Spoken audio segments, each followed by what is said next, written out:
മൈദ മാവ് കുഴച്ചു വെച്ചപ്പോൾ അവൻ അറിഞ്ഞിരുന്നില്ല വരാൻ പോകുന്ന മണിക്കൂറുകൾ എങ്ങനെയാകുമെന്ന്.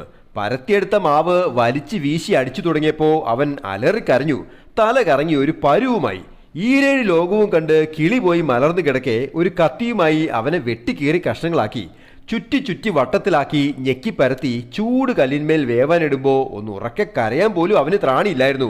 അത്രയ്ക്കടിയും കൊടിയ പീഡനങ്ങൾ സഹിച്ച് ആശ്വാസത്തോടെ മൂലക്കിരിക്കുമ്പോഴാണ് പൊറോട്ട ഒരു ശബ്ദം കേൾക്കുന്നത്. ചേട്ടാ, പൊറോട്ട വേണ്ട, വയറിന് നല്ലതല്ല. അത് കേട്ടതും പൊറോട്ടയുടെ ക്ഷമ കെട്ടു.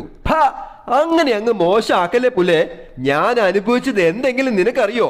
ഞാൻ കൊണ്ട അടിയൊന്നും ഈ ഇരിക്കുന്ന പുട്ടിനോ ദോശയ്ക്കോ സങ്കല്പിക്കാൻ പോലും പറ്റില്ല. പൊറോട്ടയ്ക്ക് സങ്കടവും ദേഷ്യവും വരുന്നുണ്ടായിരുന്നു. ഒരാൾ വന്ന വഴി എന്തെന്നറിയാതെ വെറുതെ കുറ്റപ്പെടുത്താൻ നിക്കല്ലേ അനിയ. വേണ്ടാത്തത് പറയല്ലേ ഇനിയും. പൊറോട്ട വേണ്ടെങ്കിൽ വേണ്ടതേ, പക്ഷേ don't under estimate the power of